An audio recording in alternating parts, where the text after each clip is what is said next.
함께 말씀을 보겠습니다. 오늘 보실 말씀은 고린도전서 16장 1절에서 9절까지 말씀입니다. 고린도전서 16장 1절에서 9절까지 말씀입니다. 한 절씩 교독하도록 하겠습니다. 성도를 위하는 연보에 관하여는 내가 갈라디아 교회들에게 명한 것 같이 너희도 그렇게 하라.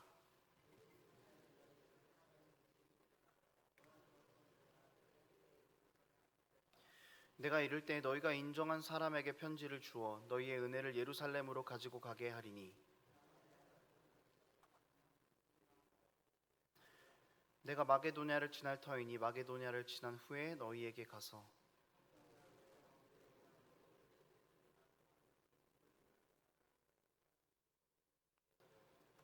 이제는 지나는 길에 너희 보기를 원하지 아니하노니 이는 만일 주께서 허락하시면 얼마 동안 너희와 함께 머물기를 바람이라.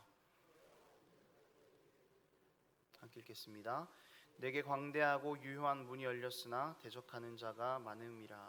아멘. 헌금 이야기에 대해서 교회는 상당히 민감합니다. 개인적으로는 돈과 관련된 문제이기도 하고요. 또 교회적으로는 투명하지 못한 재정의 사용들이나 부의 축적에 대한 부분 때문에 사회적으로도 많은 이슈가 된 적들이 있었기 때문입니다. 그래서 헌금이라고 이야기를 하면은 우리가 먼저 좀 두려움을 갖고 시작하는 경우가 많습니다. 오늘 본문을 통해서 우리는 바울이 말하고 있는 헌금에 대해서 함께 알아보려고 합니다. 헌금과 연보가 완전히 같은 말은 아니지만 드리는 것이라는 공통점을 가지고 혼용해서 이 단어를 조금 사용하려고 합니다. 그리고 헌금 안에 녹아져 있는 하나님의 은혜를 느끼는, 알아가는 그런 시간이 되었으면 좋겠습니다. 먼저 연보가 어떻게 쓰였는지를 함께 살펴보도록 하겠습니다. 3절 말씀 함께 다 같이 한 번 더 읽겠습니다. 시작. 내가 이를 때에 너희가 인정한 사람에게 편지를 주어 너희의 은혜를 예루살렘으로 가지고 가게 하리니 1절 2절에서 바울은 고린도 교회에 연보를 모을 것을 지시합니다. 그리고 그 모은 연보를 예루살렘으로 가지고 가게 한다라고 이야기를 하고 있습니다. 이 당시 예루살렘 교회는 상당히 큰 흉년이 들었습니다. 그래서 어려워진 예루살렘의 교회를 돕고자 바울이 연보를 모아야 함을 말했던 것입니다. 바울이 연보를 모으자고 이야기한 것의 본질은 구제에 있었습니다. 그 사용처가 상당히 분명했습니다. 교회 구제는 하나님의 영광을 드러내는 수단 중에 하나입니다. 이 땅에서 속해 있는 교회가 어떤 모습으로 하나님의 나라를 확장해 나가야 하는지, 어떻게 이 땅에서 빛과 소금의 역할을 감당할 수 있는지를 효과적으로 보여줄 수 있는 방법 중에 하나입니다. 그리고 이 구제는 헌금으로 이루어지고 있는 것이기 때문에 우리가 드리는 헌금은 은혜의 실천적인 부분이라고도 볼 수가 있습니다.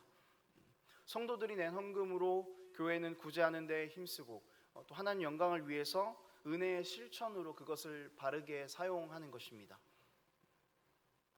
고린도 교회의 연보는 예루살렘 교회로 가게 될 것입니다. 그리고 예루살렘 교회를 돕는 일에 사용될 것입니다. 이것은 너무 좋은 일입니다. 이 연보를 드리는데 바울은 규칙을 이야기를 하고 있습니다. 2절 말씀을 함께 한 번 더 보도록 하겠습니다. 읽겠습니다. 시작. 매주 첫날에 너희 각 사람이 수입에 따라 모아두어서 내가 갈 때에 연보를 하지 않게 하라. 먼저 바울은 매주 첫날에 연보를 드릴 것을 이야기를 했습니다. 매주 첫날은 주일입니다. 초대교회에서는 예수님께서 부활하신 매주 첫날에 모여서 예배를 드렸습니다. 즉 헌금은 예배 시간에 드려지던 것이었습니다. 예배의 의미가 무엇입니까? 죄인을 구원하신 하나님에 대한 찬송과 영광을 올려드리는 것입니다.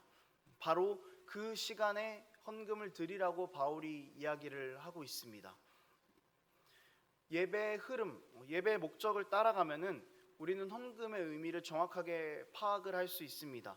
헌금은 구원하신 하나님에 대한 찬송과 영광을 올려드리기를 다짐하는 것입니다. 예배의 목적 가운데에서 예배의 흐름과 그 결을 같이 하고 있다라는 것이죠. 구원의 은혜를 받은 사람은 내가 하나님께 속해 있음을 고백합니다. 그러니 당연히 자신에게 속한 소유도 하나님께 속해 있음을 고백하는 사람들입니다. 그리고 하나님의 영광을 드러내는 방법들로 우리가 드린 이 헌금이 사용될 수 있도록 우리 삶을 드리는 신앙 고백으로 헌금을 하는 것입니다. 헌금을 하는 그 목적이 예배의 흐름과 다르지 않다라는 것입니다. 예배 안에서 드려지던 헌금은 결국 그 행위 자체도 하나님을 예배하는 것이라는 것을 우리가 기억을 해야 합니다. 또 바울은 헌금을 할 때에 수입에 따라서 하라고 말하고 있습니다. 어떤 절대적인 헌금의 액수의 기준을 제시하고 있지 않습니다. 이것을 조금 다른 측면으로 비추어 보자면은 수입에 따라서 하되 너희의 마음을 다해서 너희의 정성을 다해서 하나님께 드리라라는 그런 말로 볼 수 있습니다. 이 수입에 따라서라는 말은 세상에서 말하는 경제 논리를 이야기하고 있는 것이 아닙니다. 우리가 가진 소유를 다 팔아서 우리가 굶으면서 우리가 빈곤하게 살면서까지 헌금을 하라는 말이 아닙니다. 내 옆에 있는 사람보다 더 많은 액수를 헌금하라라는 그런 말이 아닙니다. 수입에 따라서 하되 자기가 드리는 헌금이 적은 양일지라도 정말 이것이 내 삶의 전부인 것처럼 정성과 마음을 다해서 드린다면은 그것은 경제 논리를 파괴할 수 있는 믿음의 논리가 된다라는 것은 바울은 이야기하고 있는 것입니다. 100만 원을 헌금한 사람이 있습니다. 그리고 100원을 헌금한 사람이 있습니다. 누가 더 큰 복을 받을까요? 네, 이 질문 자체가 틀린 질문입니다. 왜냐하면은 헌금은 조건에 따른 것이 아니기 때문입니다. 헌금을 해서 복을 받는다는 그 전제 자체가 잘못된 것입니다. 우리가 헌금을 하는 이유는 우리가 연보의 수혜자이기 때문입니다. 연보의 뜻은 가진 것을 버려서 남을 돕는다라는 뜻입니다. 고린도 교회 성도들은 자신들의 가진 것을 버려서 예루살렘 교회를 도왔습니다. 바로 여기에 연보의 중요한 원리가 들어 있습니다. 그것은 예수 그리스도의 십자가 자체가 연보였다라는 사실입니다. 예수님께서는 자신의 뜻을 버리셨습니다. 자신의 몸을 버리셨습니다. 죽기까지 자신의 모든 삶 전체를 다 내어버리셨습니다. 그리고 죄에서 신음하고 있는 우리를 도우셔서 영원한 생명으로 이끌어 주셨습니다. 예수님의 십자가 안에 연보의 원리가 담겨 있다라는 것입니다. 예수를 믿는 사람들은 예수님 닮기를 소망한다라고 말합니다. 그래서 우리가 드리는 헌금은 예수님의 십자가의 연보를 담기 소망하는 우리 삶의 고백이라는 것입니다.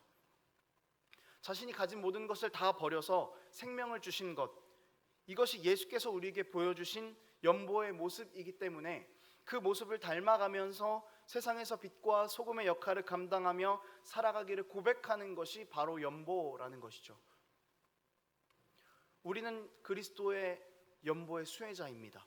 그렇기 때문에 그분 앞에서 감사의 고백으로 드리는 것이고 그분의 모습을 담는 실천적인 하나의 행동으로 이웃을 돕는 것을 하는 것뿐이죠.